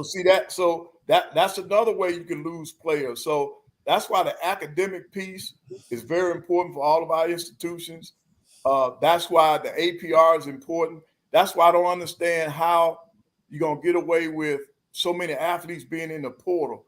How do you maintain your APR if everybody's jumping ship like that? And just to jump away from the SWAC for one second, like what's going on at Colorado? How are they doing that and still maintaining APR? Well, you got over 40 guys transferring, and that's not going to affect the APR? That's why I say I don't understand it. Yeah, well, Coach, I think, let's see, next year you're going to probably see something in the year after that, because they have overhauled their roster. There are some teams in this conference that have done it football-wise. Not trying to be facetious, but I have some Southernites that are constantly watching Jackson State. And what I mean by that, every other day, they're announcing new commitments, people coming into the football program. First thing they ask me is, How many scholarships do they have? I don't know. I'm not on the inside of Jackson State, but they've done it. And then I got to be careful because you know how I feel about Jackson State. So people will always say, "Well, you're just jealous or you're picking." No, they're getting it done right now. They're not in the APR. They don't have any problems. Now, when the next news comes out, the next cycle, you'll look to answer your question. Those programs that are overhauling their rosters, yeah, it will have me watching to see. And if nothing happens, they're doing well. Fine, it's been proven that they were getting it done. But their compliance officers and their staff, I'm sure they're on top of everything. They have to. And then we talked about last week. Remember, some programs are under 930. FAMU football, and I was just reading about their new AD. She's getting it together. They're investing. Remember, we talked about investing in compliance officers, personnel. The more you can have, the better. And also, they should be paid accordingly. They should be paid a good salary because all of this is important. That's part of the sports staff. We tend to think about the director of athletics, but compliance officers, women's administrators, faculty representatives that look at sports from the university. All of these people are important, guys. I mean, I know you guys know that, right? But I don't think the public knows. To me, some of our fans and alumni don't understand the importance of some of the other. All they look at are the coaches. We can only do so much. Our support system is what makes us have a good program or a great program. They're the key. Your academic people, the people that are putting these kids in classes. I know that we tried at A&M when I was there. I always told my kids, I want you to try to at least carry no less than 16 hours. The max was 18. You can carry 18, but I want you to sign up for at least 16 hours. And then I'm going to guarantee you two things in the summer. I'm going to guarantee you an opportunity to go to summer school, and I'll get you a job if you need one. So to me, you have to do things like that. Our institutions have to step up, make sure that we're providing enough funds for these kids during their off season. That's why, to me, summer school is so important for our student athletes, because in basketball, you're playing in 2 semesters. It's hard for those kids. So summer school should be guaranteed for those kids so that they can catch up or stay ahead. Because even if you don't have to go to summer school, I encourage my kids, to take a couple classes so you can graduate early. Get ahead of the curve. That's so important, Charles, because I remember the late director of athletics at Southern University. At a time, they were always in summer school, student athletes. Now, he would joke, especially football players, the old linemen, because if you can send them home and give them a plan to follow, Coach Pettaway, but I would be included in that one if I played there. The old linemen, you gotta always watch them. They tend to like to enjoy the extracurricular activities, being food. Yeah. But you have them in school for the summer, and you said it was important. Those who are doing well, you still want them to be in summer school, so you can monitor. Correct. The student athletes, they are there, and we all know now that no matter what sport you play, when you're not in season, it's still in season because it's a year-long program, Charles. Year-long commitment. Exactly. Yeah, it is a year-long commitment, and for APR, it's such a dangerous thing when you're not, when you don't meet the criteria. It's a 4-year rolling average, so 1 year a number comes on, the old number comes off, and I'm glad to see the new AD at Florida A&M bolster the compliance staff and all of that, because that was an issue. Remember, going into the first game with North Carolina and having players cleared and eligible. So she's making a commitment. It's a commitment that schools have to make. The NCAA makes funds available Alabama State's athletic director, Dr. Jason Cable, was at Alcorn, was at Jackson State. He was able to get two $900,000 grants just for that purpose, to bolster the staffs, the compliance staffs, to make sure that you had enough people on the ground to deal with the certifications. Because when you don't have that, that's a problem. And it is, and Roman Banks, remember, Carlos, well, several months ago, Roman Banks talked about that and having enough people at Southern University. Yeah, when the grant, and his point was, well, yeah, when the grant runs out, then the university has to kick in and supplement those funds that were lost when the grant runs out, if you get that. So that's, that's another important, aspect of it, because when you don't have those players certified, it is a ding, and you don't have those players, and it's a problem. It rolls downhill. So I'm glad that we're on the up and up and doing those things and improving, and whatever the conference can do to help, I'm sure they'll do that. But I think we get the message. I think it was paused due to COVID. I think COVID paused some of this. But now that we're beyond COVID-19, and some, student athletes still have the COVID year available to them. But as far as the APR and the certification, I think that they're going back to the way it was, and you've got to keep your numbers up if you want to be in the postseason. Because if not, it's a slippery slope. It's bad news, and you don't want to deal with it. And we've seen schools deal with it. It's not something that you want. And guys, Coach Pettaway, we talked about it last week. I remember I asked the question, what responsibility? I asked it to you and Willa Brown. Although you have to have the resources in place, you have to invest in academic personnel, but there's still a big responsibility on who? The student athletes. Yeah. And I won't rehash what I said last week, but if a non-traditional student who's working full-time and taking a full course load, and it's a non-traditional student, and if he can do it, you can do it. The big part of the battle is making it, going to class, sitting up front. I know some coaches used to talk about, no, if I walk by and you're sitting in the back of the room, no, you sit up front.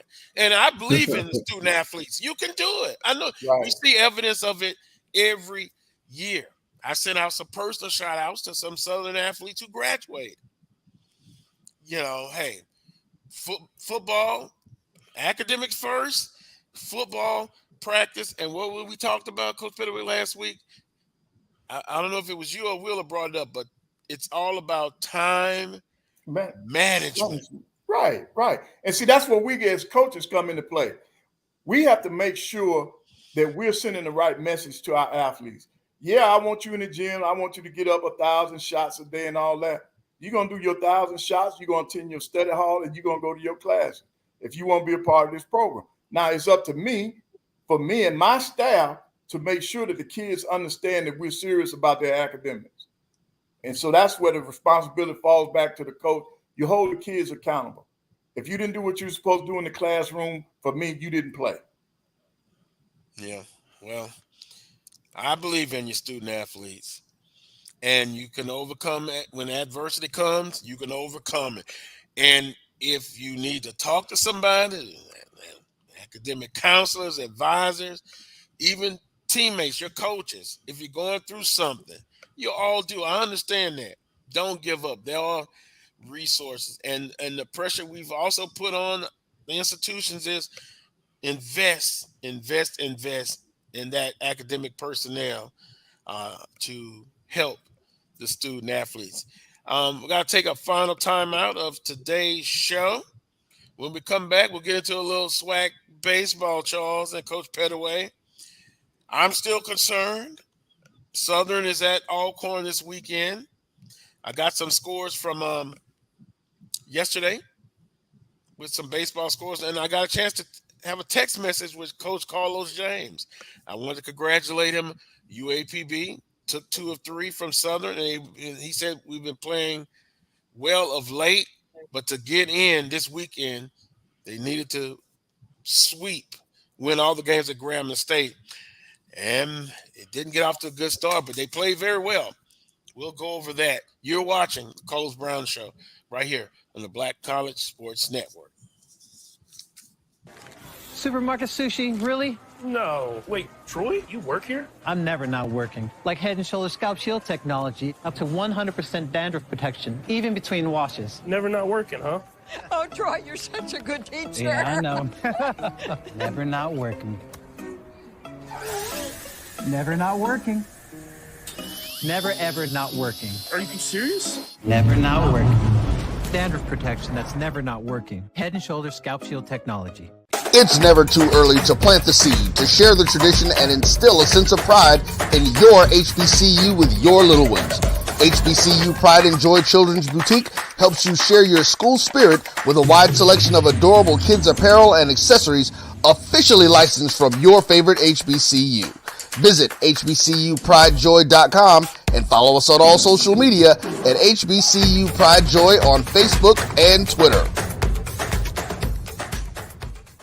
This is Brian Fulford. AD Drew and I are co-hosts of the BCSN Sports Wrap. We talk about all things related to HBCU athletics. From the games, teams, coaches, and fan interest stories, we cover it all. You can find our shows on Facebook at BCSN Sports Wrap, YouTube at MyJBN Online, and everywhere you listen to podcasts like Anchor, Spotify, Google, and Apple Podcasts. You can also find the show on the Jericho Broadcast Network's app. Make sure to download. We look forward to you joining the conversation and being a part of the show. When you're looking for the latest information on Southern University sports, the Southwestern Athletic Conference, and HBCU athletics, there's only one place to go. Tune in to the Carlos Brown Show, exclusively on the Black College Sports Network.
Welcome back to this week's edition of the Carlos Brown Show, a final segment right here on the Black College Sports Network.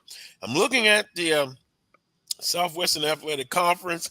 I'm monitoring the conversation in the chat room. Boy, it's intriguing. I'll say this, Coach. A coach, a pastor, and a sports talk host and co-host have to have thick skin. Boy, let me just read one. Joseph says, tell Coach Dooley that it's almost June and Bryce Young ain't walking through the door. Maybe work with the quarterbacks already in the fold. Yep. Joseph, tell us how you really feel. My goodness. Unbelievable. I'm glad I've got past that. But, Southern, the Jaguar Nation is unbending and unkind at sometimes. But I wouldn't have it no other way. Because if you're complacent or apathy is set in, no one cares. Can never say that about Southern, the Jaguar Nation, Tiger Nation, Bulldog Nation, even Alcorn Brave Nation have been a bit spicy at times. But you got to love it. You got to have thick skin. Very interesting. Keep the conversation going on in the chat room. Guys, Alabama State, 21-3 in conference play on a 7-game winning streak. Point blank, the best team in the conference. My opinion, but I don't even think it's debatable, Charles and Coach Pettaway. They have been the most consistent. And 34-15 overall. Then Bethune-Cookman, 17-7. FAMU, 16-9. Jackson State, 10-14. So, Charles, if the SWAC tournament started today, those are your 4 representatives from the Eastern Division. Yeah, I mean, Alabama State to me is a team. They won it last year. They went to the Tennessee Regional. They're a team that's got a million arms, and that's what got them over the hump last year in the tournament.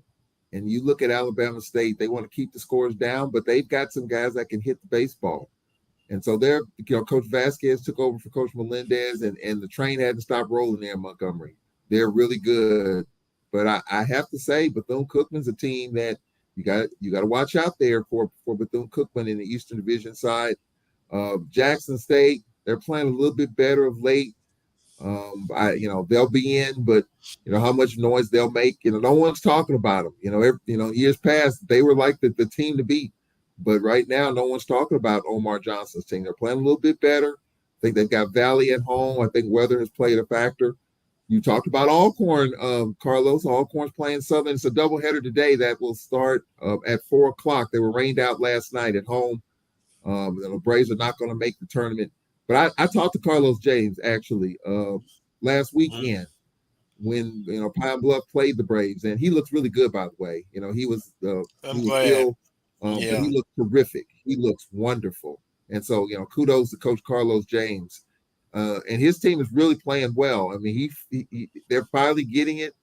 They're probably not going to make the tournament. I mean, mathematically, they still had a shot. They had to win out. Southern had to lose. But I think, this will be a good building block for his team going forward. Grambling is really good.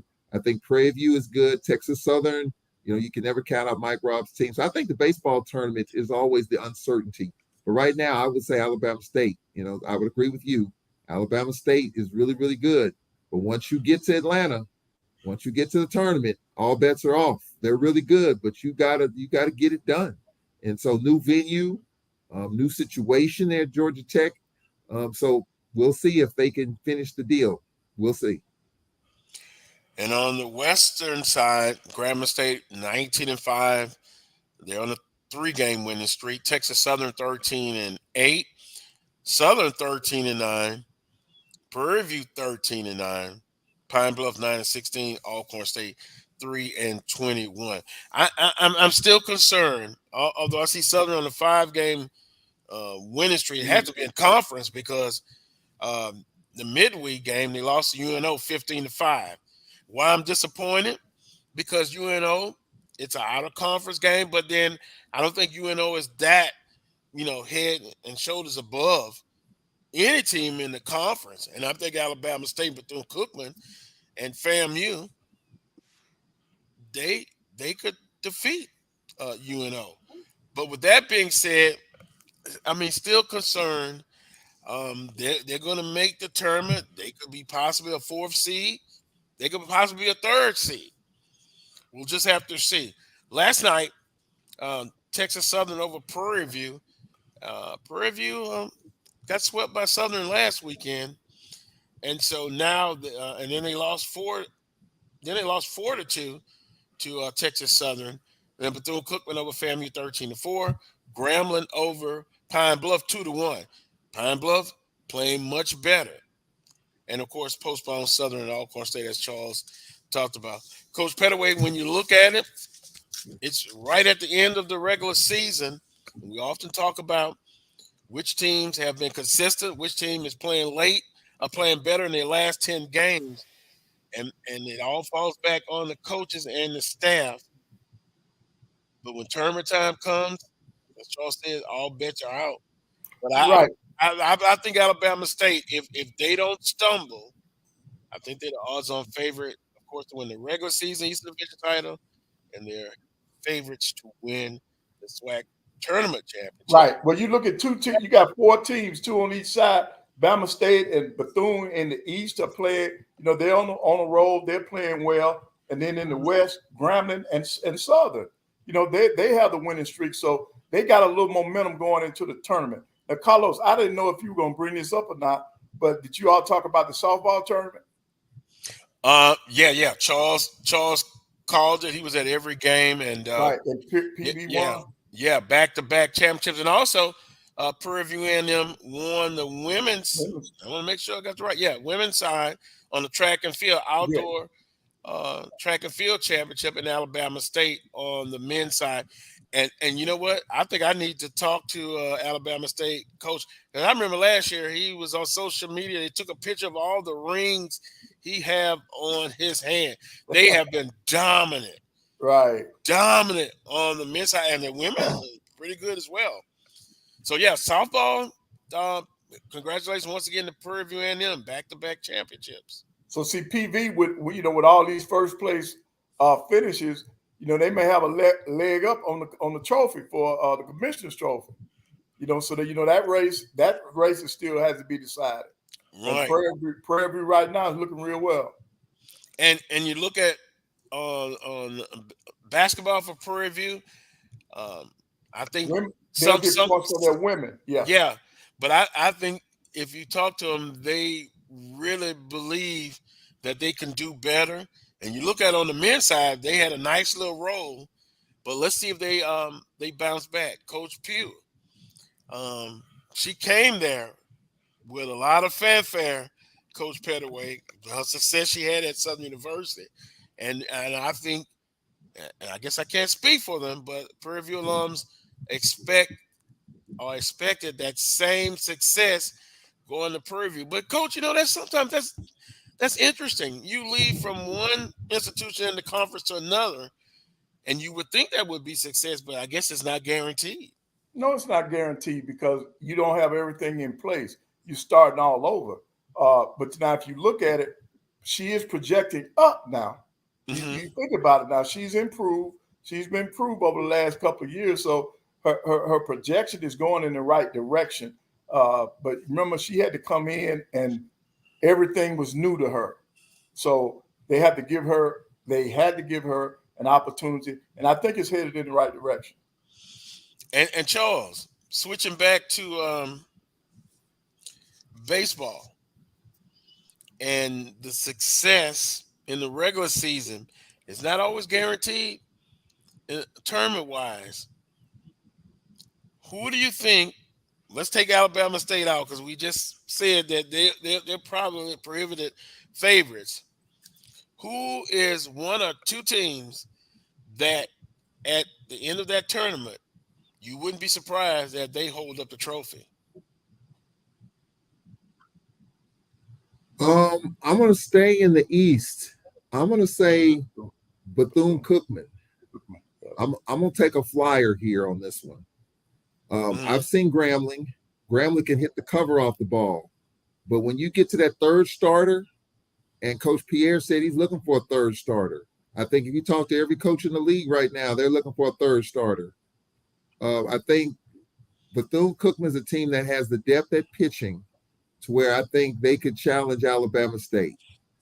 That's the one team that I would say. Now, I don't follow the East that closely, but I do follow it enough to see that Bethune-Cookman's loading up on some arms to where they want to keep the scores down, and I think they can match up tit for tat with Alabama State.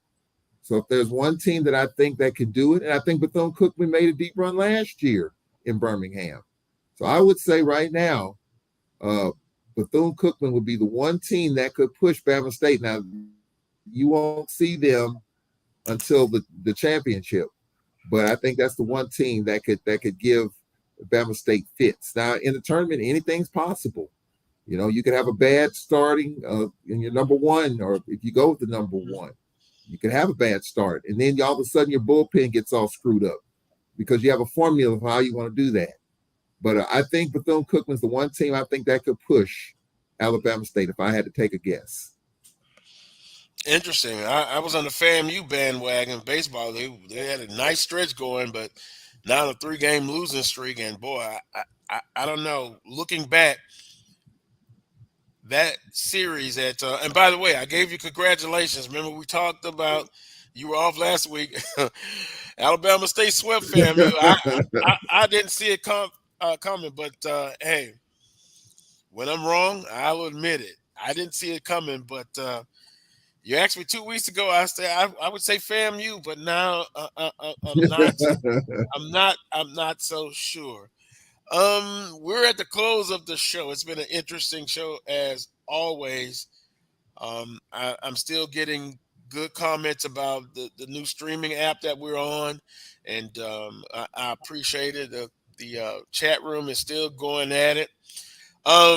Coach Pettaway, closing comments, and then I'm gonna pick at Charles.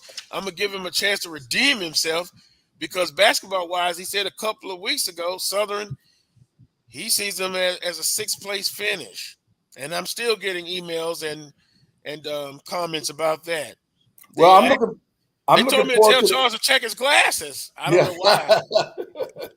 Well, I'm looking forward to this week of pro basketball, and I think we're gonna have some great games. You got Game 7 tomorrow, so I'm looking forward to it, and I hope to be back next week so we can talk about these final conference matchups. Oh, you're going to talk about it. You're not getting away that easily. Quickly, who do you see in the finals, Coach Pettaway? Wow. I got two teams in my head.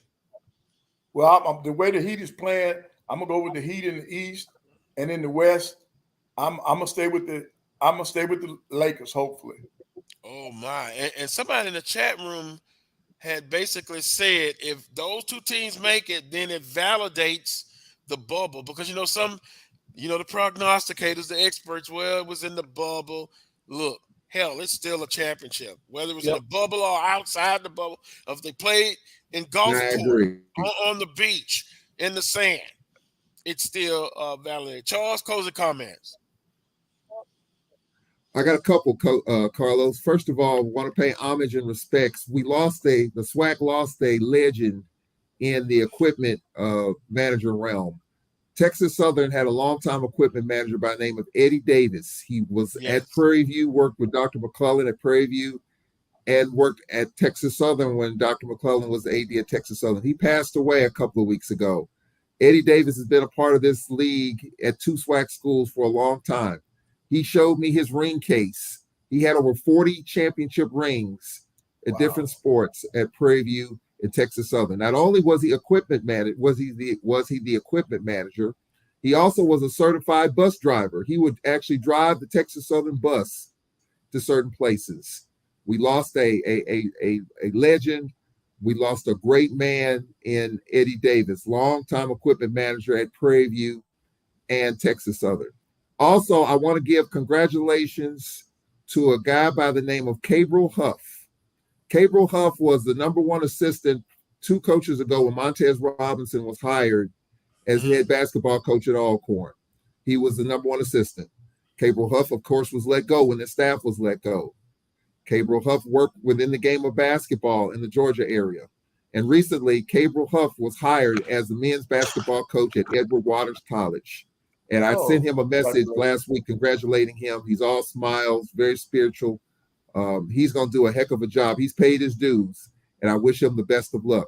Keep that name in mind. And up a rising star in the HBCU basketball circuit on the men's side, Cabrel Huff, the new head coach at Edward Waters College. Congratulations to him. The longtime person you were talking about at Texas Southern Prairie View, hopefully he can be nominated. His name in the SWAC Hall of Fame, along with Charles Edmond and Coach Vann Pettaway. I'm telling you, you guys bring so much, not just for Coach Pettaway on the court, but Charles and your broadcasting. We've seen so many people give their favorable opinion of the great job that you do. I don't really have any closing comments, but if I did, I'm gonna be facetious. As always, I'm going to close down my text messages from certain people, and those people meaning alums of Southern University.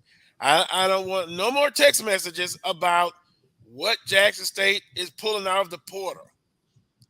I am tired of it.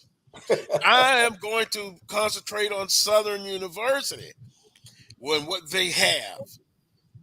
And what they don't have, I don't worry about. Because at the end of the day, Carlos Brown expects Southern to be competitive and to win championships. Am I a realist? Some may say no. But my love for HBCU athletics, academics, and including Southern University, I don't have to debate with anyone about it. But if you are always looking at what Jackson State is pulling in, hey, Coach T.C. Taylor, he's done a great job so far, and the staff getting people in. But unfortunately, games are won on the field. Yeah, you got to have good athletes, but coaching still means a lot. The fundamentals, blocking and tackle, still goes a long way. My old high school coach would tell me that. And we have some people that need to really chill out. At the end of the day, somebody's going to win, somebody's going to lose. On that note, I want to thank Brian Fulford, everyone who tuned in. Yeah, I just have to get that off my chest. What can Brown do for you? Coach Pettaway, I'm telling you, if I tell somebody Southern got this player, 3-star, but Jackson State got a 4-star player. One eye's that way, one eye's that way. It's like the old thing, the dog had a nice juicy bone. He looked in the pond and saw his reflection, and being greedy, he wanted 2 bones and he ended up with what? None. Coach Julian, I'm still on your side. Last year is gone with the quarterback situation. It's going to be 2023, and ultimately, I still expect a very good season. Do I want to see Southern in Atlanta in the Celebration Bowl? Charles, you know I wouldn't know how to act. Oh my goodness. But I still support that, and whoever makes it, they will have my support. We got to start being more successful against the Mid-Eastern Athletic Conference. I've been long-winded. Until next Saturday at 11 a.m. for another edition of the Carlos Brown Show right here on the Black College Sports Network. Oh, and right, Michael.